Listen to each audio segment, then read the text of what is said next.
From Lagos, Nigeria, this is News Central, and I am Adeshawa Josh. Our top stories tonight. Take full responsibility, not just in words.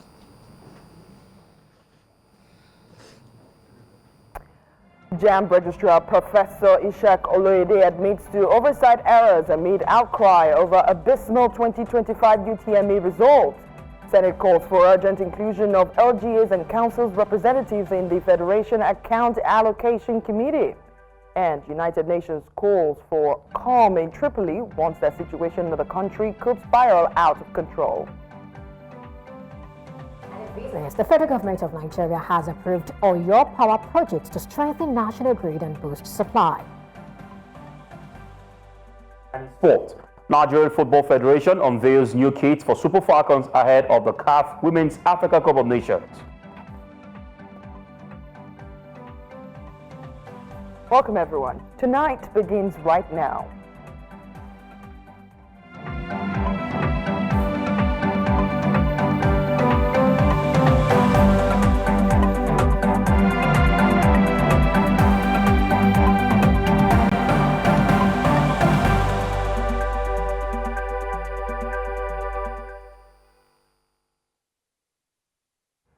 We begin tonight with the public apology by the Registrar of the Joint Admissions and Matriculation Board, Professor Ejioku, after admitting there was indeed errors in the 2025 Unified Tertiary Matriculation Examination results.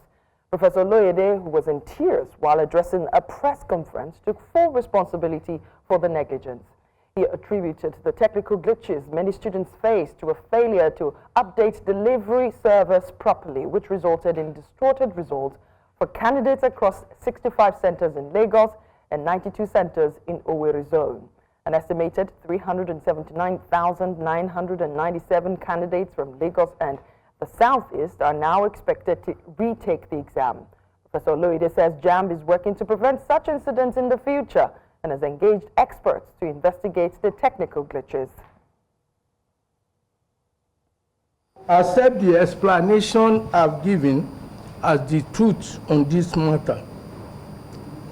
I apologize and take full responsibility, not just in words.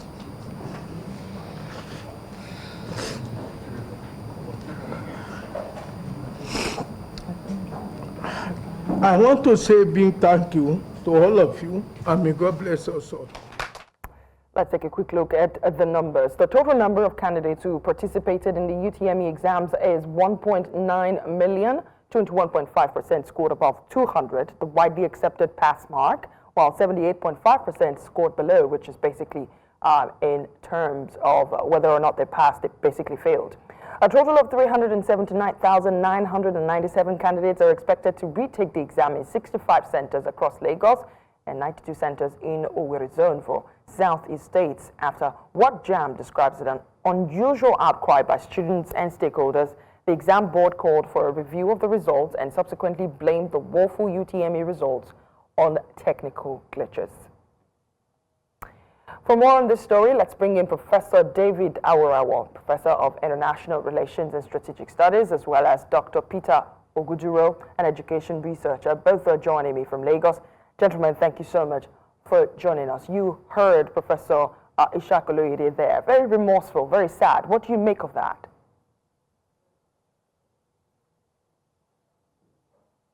Well, it's very sad that we are having something like this at this time. Before now, people just accepted the results uncritically, we can now say. But this year, because of the very large number of people who were confident that they had studied hard and that there was no way they could score such low marks, the voice became very loud, and the loud voice was what inspired this review. And even though it is not a neat thing, but we should commend JAMB for forthrightness in inviting even other people to come and observe some of the activities, and then leading up to this admission that there were errors, there were glitches and that this had tremendous impact on the results. And at the poor result we had, 80% or so not scoring up to 200, would not have arisen only just from on seriousness or by the students. That the technical issues were also involved. What we are not sure also happened is sabotage. I mean, deliberate attempt by some people to either help some people or bring down some, as the case may be. But we are happy that JAMB has identified the problem and then is taking steps to correct it by conducting a make-up exam for those affected. Professor, that will help. Yeah. That will help to right the wrong to some extent. And before I ask you my last question, I just want to quickly follow up on this, your answer. Does that make a mockery of the whole system? Because for the past 5 years, if you look back at the numbers which we treated on Monday, we saw that, in 5 years ago, the number of people who failed were like over 80%, and that in the last 5 years, the result this year was actually one of the best, so to speak. And you then begin to wonder, the people came out this time and said, no, that's not my result. Does this make a mockery of the whole system? To a large extent. To a large extent, because, the result we have this year follows the same pattern as previous years. Like you have observed, even better in some instances, better than some other years. So one could conclude that in previous years, some people might have failed undeservedly. We will have had glitches like this, and because there wasn't so much noise about it, people accepted the result critically. Right. And that is a pity, because it will mean that people should be in school and not in school, not for any fault of the advert, for the fault of the system. Let's bring in Professor Oguduro right now. And my question to you would be, what systemic loopholes within the operational frameworks of a JAMB basically might have contributed to this widespread technical failure, do you think? Can you try and help me repeat that question? The technology didn't quite permit me to get it clear. My question is, what systemic loopholes within the operational frameworks of JAMB might have contributed to the widespread technical failures? We just saw a very grown man crying his eyes out and trying to suppress the emotions. He came across as someone who's done everything he could have, and then just this sort of glitch just basically undermined his leadership. What do you think? Yeah, definitely. Yeah, so indeed, we must acknowledge the humility Professor Loyode demonstrated in acknowledging the failure of JAMB to give us an exam that has validity. Having given him credit for that, we must put it on record that this is not the first time we are experiencing something like this. As a researcher in the industry, I have generally complained about the kind of results we have been getting from this organization for a good number of years. And I'm happy that you even put it on record, reminded us that this year's result wasn't sharply different, from what we have experienced in the past. What is the challenge here is the fact that JAMB doesn't own most of the infrastructure that they use to conduct this exam. If you listen to him while he was addressing that press conference today, you would have heard him, blame a service provider who is not directly under the control of JAMB. And of course, too, that most of the CBT centers that JAMB uses to conduct this test are not owned by JAMB. They are all owned by private sector people who are businessmen who are driven, by the need to make profit. So when you bring in people who you don't directly control to monitor, deploy, and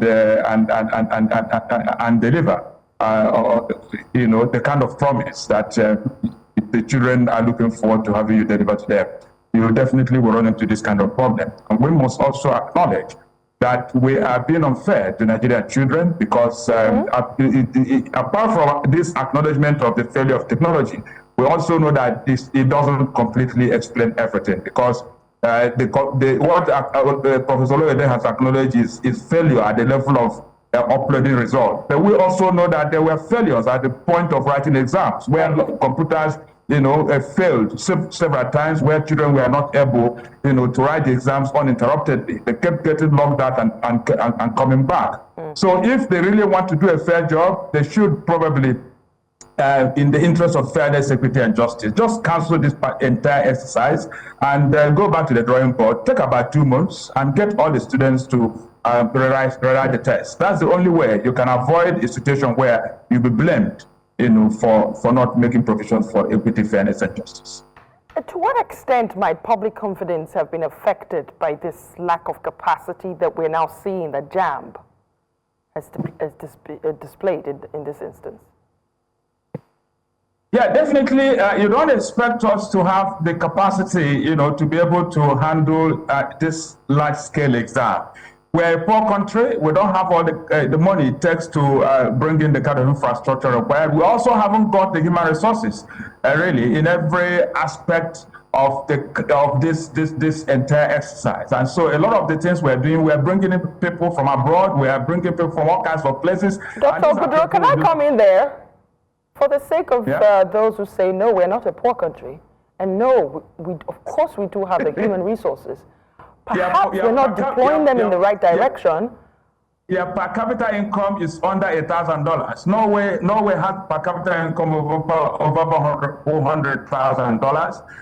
UAE has a per capita income of over $100,000. Yeah, per capita income is under $1,000. So the money a Norwegian earns in a year, Nigerian will live his entire life. He won't earn it. It takes two lifetimes for a Nigerian to earn the kind of money a Norwegian earns in a year. So their country is poor. We haven't got the technical know-how at the level that we want to play. So JAMB is wrong to be insisting that all Nigerian children who are finishing secondary school now must must prove what they know via computer, because most of them were actually not taught in environments where computers were used to teach them.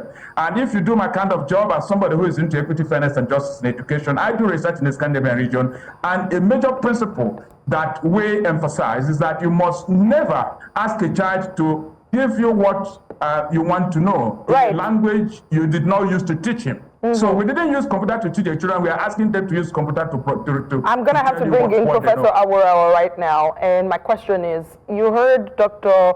Ogudoro saying that perhaps the entire candidates who applied should write the exams again. But we've heard JAMB saying that about 379,000 students will take that exam. What parameters do you think JAMB deployed to decipher who's going to take what?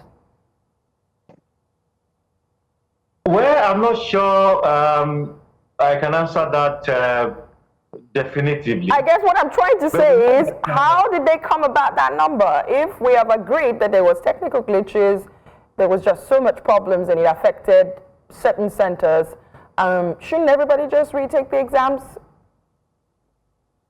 Well, you see, it's a very tricky thing. Those who have got high, who have done well, if you tell them to go back to write the exam and they don't do well, they will also tell you that the system has been unfair and unjust to them. That they didn't have glitches, they did their exams, and you tell them they write the same exam. Of course, they are also going to complain. So the parameter that JAMB utilized to determine 390-something thousand or thereabouts that will write the exam is what we have to be concerned with. The JAMB said he set up a committee to investigate the entire process, and that the committee was able to establish those that had problems in the course of the exam. And the figure is they are very definitive about the figure. Yes. So one can trust that they've done a thorough job to have arrived at that figure, because when you cancel the entire process, as somebody who had 370, for instance, one of the highest in the last 10 years, and he goes back to score below 200, how do you explain to him that you have been fair to him? So right now, there is no neat way out of it. But let us see what JAMB does by conducting this exam.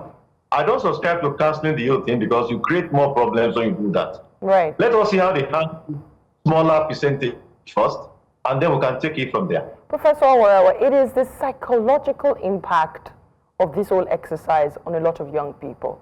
We all know how much JAMB just shapes the fate and the future of a lot of young people. You fail that exam, you hide from your friends.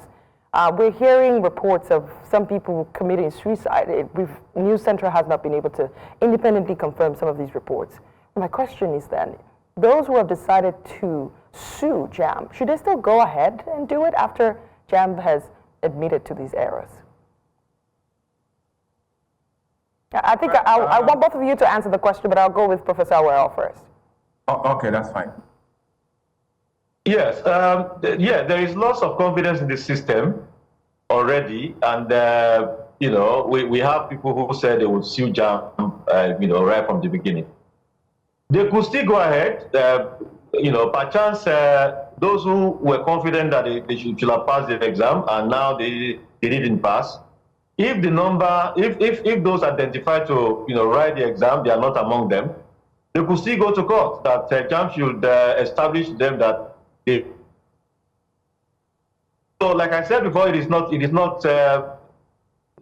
neat either way.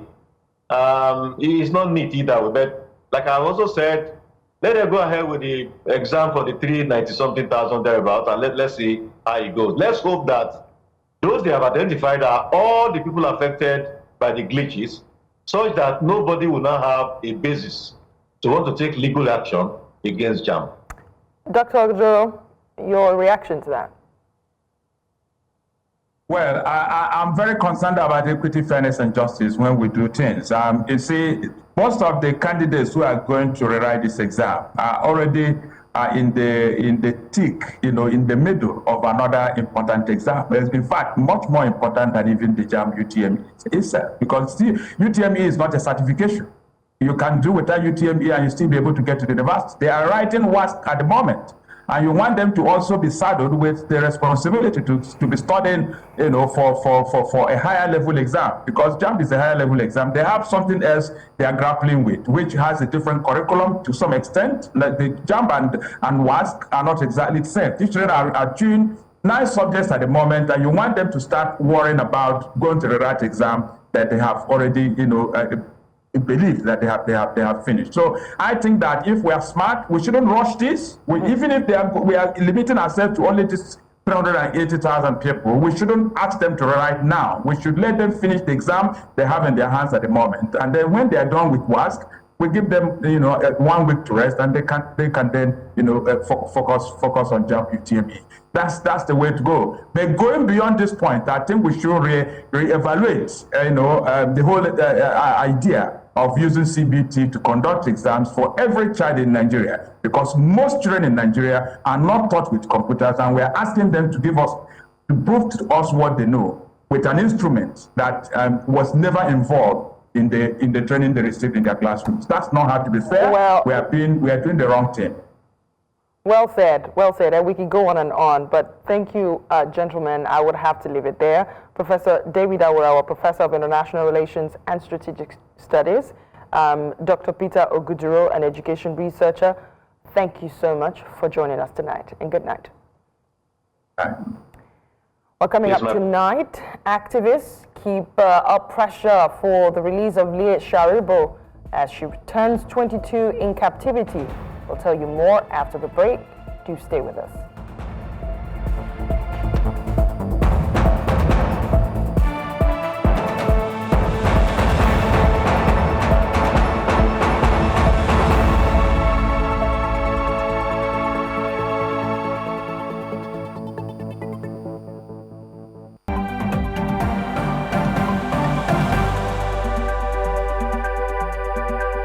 Welcome back. You're watching News Central, and this is Tonight. Founder of the Leah Sharibu Foundation, Gloria Puldu, has restated the need for government at all levels and indeed all stakeholders to intensify efforts for Leah Sharibu to regain freedom from her Boko Haram captors. Leah Sharibu was 15 when she was kidnapped 7 years ago, along with over 100 other schoolmates. Others have since been freed, leaving her to mark her 22nd birthday in captivity. News Central's Chizoba Niowe reports. As Leah turns 22 today, May 14, 2025, we call on President Bola Ahmed Tinubu and the entire leadership of Nigeria to fulfill their constitutional duty to protect all citizens regardless of their faith and region. We call on the National Security Advisor, the Nigerian Armed Forces, and intelligence agencies to prioritize Leah's case in ongoing security operations. Federal lawmakers representing Ethiop East and West Federal Constituency of Delta State and the chairman of the House Committee on the Niger Delta Development Commission, Ikere Gorge, has called for the establishment of the Customs Training College and the Federal Paramedics College in Delta State. Gorge, who had earlier presented the bills on the floor of the House of Representatives during plenary, proposed to establish the Federal Paramedics College in Ejioku, Ethiop East, and the Customs Training College in Ethiop West. Aides to the lawmaker spoke exclusively to News Central Television in Abuja, saying that the colleges will boost human capacity development, drive economic growth, and increase the revenue base of the state. Having stimulated the economy of the area, it is also important that you empower or you develop the human capital. And you cannot develop the human capital without creating institutions, because it is the human capital that will get involved in the economic activities of the area. The primary focus of the Custom Training College is to build human capacity, to improve the human capacity that is involved in custom activities in Nigeria. And that will also help to increase the revenue base of the country by virtue of the performance of the customs as the days go by. It's on record that at the moment we have just one custom training college in Nigeria, and it is situated in Gwagwalada. So the establishment of a second one is to create ample opportunity for training of the personnel of the Nigeria Customs. Honorable Ikere Gorge is Delta's export to the world. We say so because as the first time I'm coming up with an establishment bill, it speaks volume. Now let's take a look at the establishment of the Custom Training Institution, Ogara. The fact remains that Ethiop Federal Constituency hosts the deepest river port in Africa, the River Ethiop, for the records. More so, Ethiop Federal Constituency is in the hub of the Niger Delta. The Senate has called for urgent reform of the Federation Account Allocation Committee, FAC, to include representatives from local government and area councils. This move follows a recent Supreme Court ruling affirming that local governments are constitutionally entitled to direct allocation from the Federation account rather than through state governments. Currently, FAC only includes federal and state representatives, a structure the Senate says is outdated and inconsistent with the Constitution. Lawmakers argue that direct LGA representation will improve transparency and accountability in fund distribution. Some senators have proposed formalizing this change through legislation to ensure local governments and area councils have a direct say in national revenue sharing. For more on this story, I have in the studio with me Barrister Jide Ologun. Thank you so much for joining us tonight. How would the inclusion of local government and area council representatives in the Federation Account Allocation FAC reshape the dynamics of fiscal allocation in Nigeria's multi-tier governance system? It's been disclosed that it will promote inclusion and, of course, accountability and representation, because going by the decision of the Supreme Court that the local government areas should have their allocation directly from the Federation account, it's also important that they should be represented in managing the interest of the stakeholders, because as it stands now, only the federal government and the state government are represented. And I think it's a good one. But the question is whether this will help fight corruption. It's a different ballgame, because if under the present dispensation we still have corruption, then we must set up a special mechanism to ensure that the virus of that corruption is not extended. And then by Section 4 of the Nigerian Constitution 1999 as amended, the National Assembly is empowered to make laws for the peace, orderliness, and good government in Nigeria, because some states have even tried to see how to circumvent the decision of the Supreme Court by making laws that may help them retain that mandate of joint account between the state and the local government. It's a good one, and if it's achieved and if we have transparency really, that means whatever allocation comes to the local government areas will help in grassroots development. You heard some lawmakers arguing that direct LGA representation obviously will improve transparency and accountability. But some senators are proposing formalizing this change. What do you make of it? You know, really, the court has pronounced and it should stand as law.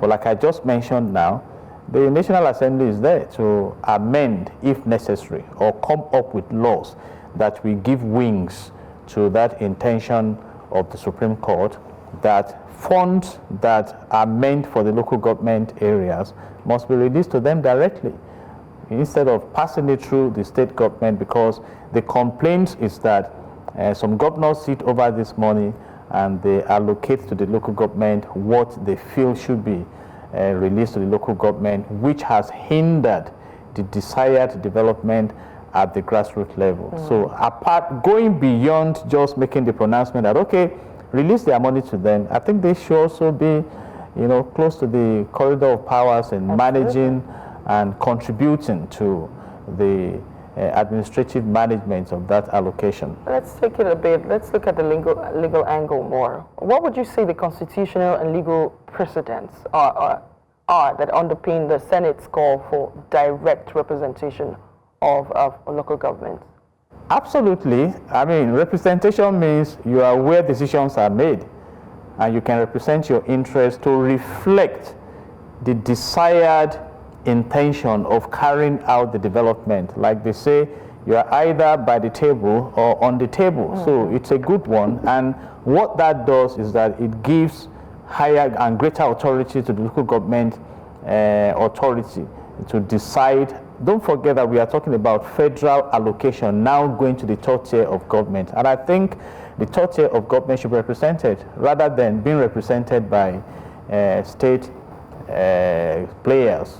And that may now allow them to be stronger in their deliverables. Yeah. But having said that, like I said, politically speaking, the state governors are still powerful. In fact, my comment when this issue of the Supreme Court decision came out was that I hope some local government chairmen will not collect the allocation and take it to the governor. That's, sir, take it and give us what you think you should give us, because right now we have not been able to deal with the influence of godfatherism and the fact that for you to even emerge as a local government chairman. You know, some people will also argue that the reason the formal system of allocation exists is because they don't want it to, the LGAs to become too powerful and less dependent on the state government. But we're going to have to come to that. Let me quickly bring in Professor Anthony Kila, political economist and director of the Commonwealth Institute for Advanced Professional Studies. He's joining us from Lagos via Zoom. If you're there, Professor, thank you so much for joining us. Okay, we've lost him, so let's come back to you. What I said before, you know, trying to get Professor Kila in here.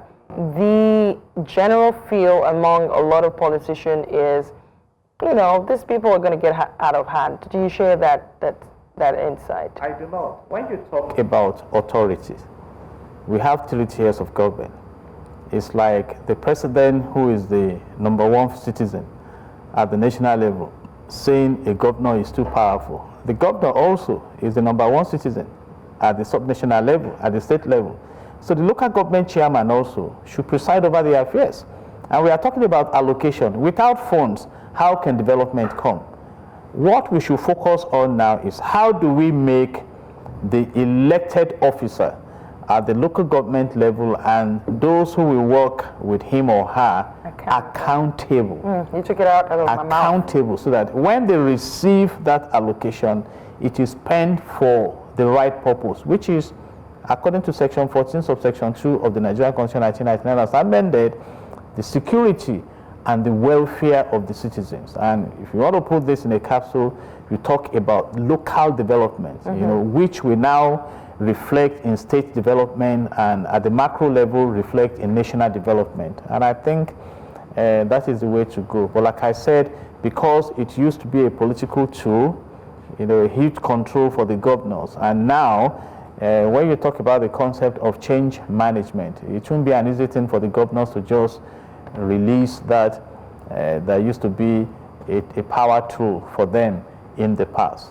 So, but let's see how far this will go with the National Assembly. I think that's it. It's a wait and see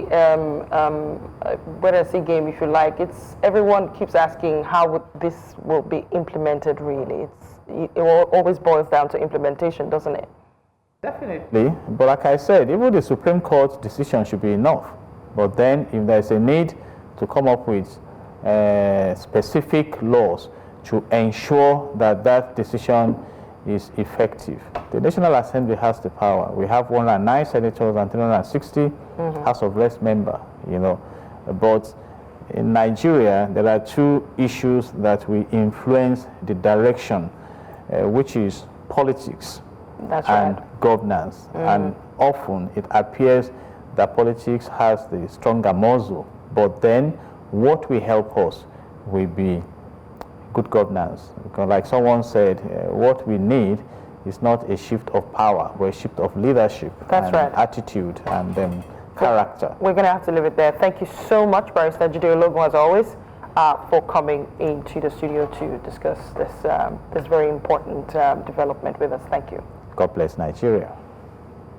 After more than 7 weeks of emergency rule in Rivers State, there seem to be no concrete steps towards resolving the crisis between the feuding parties. Ahead of News Central's Town Hall series in the Rivers State capital on Thursday, our correspondent Biola Festus takes a look at the genesis of the crisis and the people's perspectives. On May 29, 2023, Mr. Similalaye Fubara was sworn in as a democratically elected governor of Rivers State. At the ceremony, his predecessor and now FCT Minister Nyesom Wike left no one in doubt about how pleased he was that his anointed candidate was succeeding him. Given the father-son relationship dynamics displayed by the duo at the time, it was hard to predict that a rift would soon emerge. We're doing everything to make sure that we still stand. However, 6 months into his administration, Fubara and Wike fell apart, leading to a split in their camp.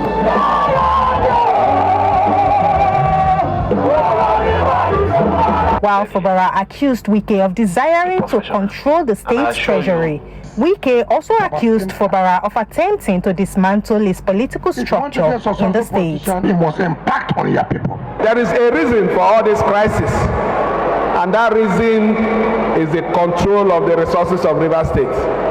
The rift escalated and left the state's lawmakers divided, with the camp loyal to Wike moving to impeach Governor Fubara. However, on the eve of the planned impeachment, a section of the Rivers State Assembly complex was engulfed by fire in a suspected arson attack. Fellow Nigerians, despite President Bola Tinubu's mediation efforts, the face-off between Wike and Fubara deepened. What they want is this red title. He's still with me. They have failed. On March the 18th, an explosion rocked the Trans-Niger pipeline in Ogoni axis of Rivers State, which proved to be the final straw that broke the camel's back. Later that same day, the president declared a state of emergency in the state and suspended Governor Fubara, citing potential breakdown of law and order in the state. There have been disturbing incidents of vandalization of pipelines by some militants without governor taking any action to curtail them. As it is, there is no government in Rivers State. Since then, there have been protests and counter-protests in the streets, either for or against President Tinubu's decision. Amidst the political storm, ordinary citizens, especially those without political affiliations, have been hit hardest. The issue of declaration of a state of emergency in Rivers State has been dealt with sufficiently. Those for and against have expressed their views. But the most important thing now is for us to move forward. How do we secure the peace in order to maintain good governance and ensure that dividends of democracy are delivered to Rivers people. One of the mandates given to the River State Administrator, Vice Admiral Ibaz, by the President was to restore peace and stability in the state. My dear citizens of River State. However, 7 weeks later, the political crisis remains unresolved. What has the sole administrator done since he came here? What he has done since he came here was to go far and wide beyond the mandate that he was given, to go and dissolve all the government-established institutions. The president can end this whole quagmire political struggle, political imbroglio in less than 30 minutes. And how would he have done that? Call the minister who is under your own employment. Tell him, Mister, you have been the governor of this state for 8 years. Now someone else is there. Stop your interference with governance in Rivers State. You call the assembly, say, Assembly, make sure you work with the governor, and I don't want to hear this noise anymore. Right now, this has created a serious setback for us. Rather than thinking of making progress, all we see are just but daily battles that are very, very unnecessary. After all is said and done, the people of River State, who are mostly at the receiving end, want things to return to normal in the state. Everybody wants peace and progress, so but at what cost? If there is progress and some people are being marginalized, then of course that is not real progress. But the real progress is the state moving forward and the resources of the state being used to move the state forward. Many across Nigeria have patched the Wike and Fubara rift as a father and son misunderstanding. Now with Wike willing to forgive the suspended governor on the basis of genuine repentance and the governor open for peace talks, the question remains, who will initiate the peace talks? In Port Harcourt for News Central, Biola Festus. News Central continues its town hall series tomorrow in River State, where stakeholders are expected to brainstorm and chart the way forward amid the emergency role in the state. Outside Nigeria, the United Nations has called for calm as fighting has resumed in Libya's capital, Tripoli, a day after authorities declared order had been restored. In a statement released on X, the mission, while warning that the escalating violence could spiral beyond control, demanded an unconditional ceasefire across all affected areas to allow safe passage for civilians caught in the crossfire. The UN also condemned the targeting of civilian infrastructure and harm to non-combatants, stressing that such actions may amount to crimes under international law. The mission warned that those responsible will be held accountable. We'll take a break now. When we come back, it will be time for business news. Do stay with us.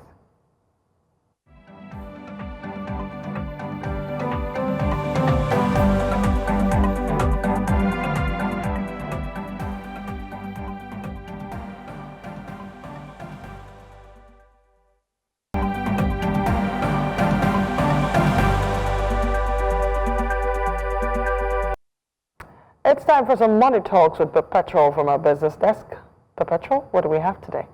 Well, the federal government is putting its weight solidly behind the power sector, but of course it remains to be seen if these efforts will yield desired results. You get more of that after this time out. Stay with us.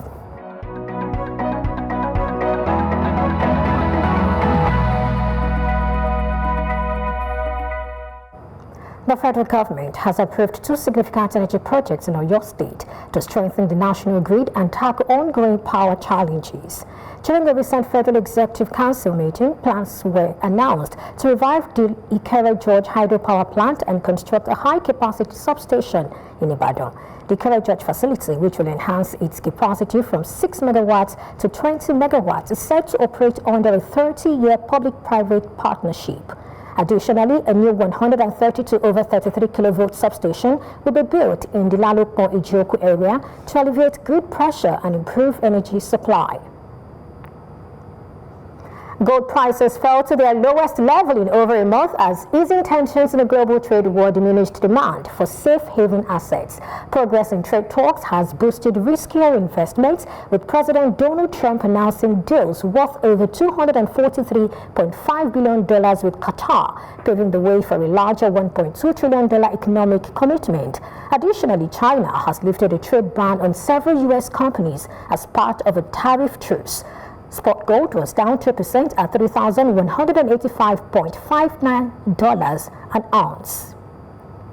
And now to the stock market. Following a largely sideways movement in the first quarter, the all-share index has begun to gain traction, posting a year-to-date return of 5.96%, while Wednesday's session closed on a positive note, driven by broad-based demand. Now let's take a look at the snapshot. You can see the all-share index is up 27 basis points, and this is also up closing. That's market capitalization actually, closing 68.54 trillion naira, and then you have the all-share index closing at 109,059.33. Now to sector performance. I dare say that sector performance was broadly positive. Looking at the sector performance now, after Tuesday's mixed performance, we saw that Tier 1 banks attracted renewed buying interest, with Zenith Bank, UBA and Access Corporation leading the charge. And of course, that's why we have banking here at 58 basis points up. Insurance is also up 19 basis points, and you have the oil and gas up 75 basis points. Now for oil and gas, it's important to note that Owando was the biggest one for oil and gas, and now the oil and gas closed 75 basis points. For consumer goods, we also have Nigerian breweries, which did very well, and it's closed at 2.91%. And finally, you have industrial goods right there, well, marginally by 1 basis point. And that's a wrap on Business Tonight. I am Perpetual Fasami Peter. Tonight continues.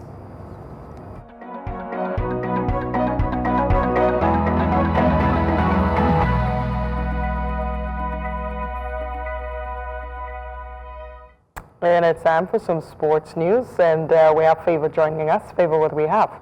Yeah, a very interesting thing happening in the world of sports. Nigeria's Super Falcons kit have been unveiled ahead of the Africa Women's Cup of Nations. Fantastic outfit by the Nigerian Football Federation. Many more after this time.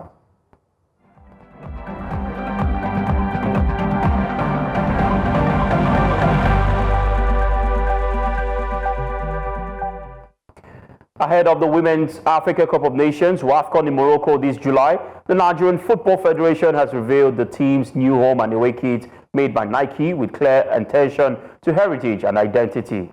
The announcement was made in a post on the Federation's official X handle on Wednesday. The home jersey is a striking white canvas animated by sweeping green brushstroke patterns across the front and sleeves. The away jersey is a dark green with a subtle texture and neon green details, including the Nike logo, the updated NFF crest, and Niger printed beneath the collar. The NFF has yet to announce when the new kits will be available for public purchase. And now to basketball. Nigeria's men's national basketball team has been drawn into Group C alongside Rwanda, Guinea, and Tunisia for the upcoming FIBA World Cup 2027 qualifiers, which will start in November 2025. Nigeria secured the spot in the qualifiers as one of the 16 teams that qualified for AfroBasket 2025, which will take place in Angola from August 12th to the 24th. The World Cup qualifiers will take place across 6 dedicated windows between November 2025 and March 2027, with 420 games to enjoy worldwide. FIBA President Sheikh Saud Ali Al Thani and FIBA Secretary General Andreas Zaklis attended the draw. The 2027 FIBA World Cup will be hosted by Qatar. And now to fencing. Nigeria's rising profile in international fencing received the boost as 10-year-old Gbemisola Leah Pedro delivered a standout performance at the Ontario Circuit Fencing Competition in Canada. Making an international debut, Leah Pedro competed in the under-11, under-13 categories, finishing 6th among 28 young fencers after defeating 3 opponents, earning recognition for her potential and sportsmanship. The Ontario Circuit is a major event at the Canadian fencing calendar, attracting top young talent from across the region. Leah Pedro's participation underscores Nigeria's expanding presence in emerging sports globally. And now to athletics. South Africa's national relay teams have returned home in high spirit after a stellar showing at the 2025 World Athletics Relays in Guangzhou, China. The athletes competed in 4 categories: in men's 4x1, men's 4x4, and women's 4x4. Their performance has been widely celebrated as one of South Africa's finest at international level, reaffirming the country's strength in sprint and relay events. Beyond the medals, all 4 teams have successfully booked their 2025 World Cup Championship slot in Tokyo, scheduled for September. And that wraps it up on Sports Update. I'm Favor Itwa. Tonight continues with Adeshewa.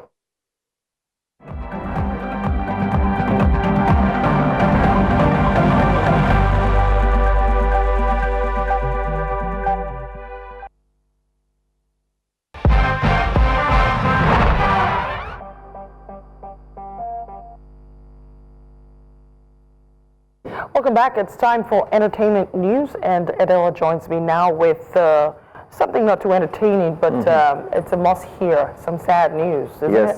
Yes. Well, I would say this is quite a situation that's been happening in Nollywood right now, and people are really concerned about it. And definitely, I'll bring you all the details shortly as it is. Okay, let me just run right into it quickly. As veteran actress Ikere Gorge has publicly appealed for help as she faces homelessness, poor health, and the emotional anguish of her missing child. A viral video that surfaced on social media shows the actress explaining her condition, living in a church and struggling with chronic illness. She cares for her grandchildren while dealing with the disappearance of her first child, Adeola, who has been missing for years, or that's 4 years now. Overwhelmed by physical and emotional pain, Ikere stated that she is in need of 400,000 naira for urgent brain and heart tests, but has no means to raise the funds. She expressed her despair and pleaded for prayers and support as she grapples with mounting medical debt and the loss of her child. Adeshewa, what do you have to say to this? What is there to say? This is a mother who's in pain. And as you rightly mentioned before at the beginning of the story, we're seeing a lot of this coming out of Nollywood, especially with the old guard, the older ones who pretty much laid the foundation of the industry. For some reason, financially, they seem to be less stable than, the newer generation. And it just makes me wonder if, there is some kind of Nollywood fund that could take care of the... That could, when you're going into that industry, you can have some sort of fallback financially. It's really sad to see that the queens and kings who made television worth sitting down and watching are now having to go through this. Some of them, it's not life's choices. Some of them, it's not that they did anything wrong or bad. Things just happen. One would think that for an industry as big as Nollywood, these things would have been put in place to, take care of these people when they're done, so that they don't get to this point where they have to come on social media to solicit for funds and take care of themselves. Well, we wish her all the best, and we hope anyone watching, 400,000 naira in this economy, like we would say, it's something, but Yeah, well, like you said, we wish her the best in this journey. Well, that's all we have on entertainment tonight.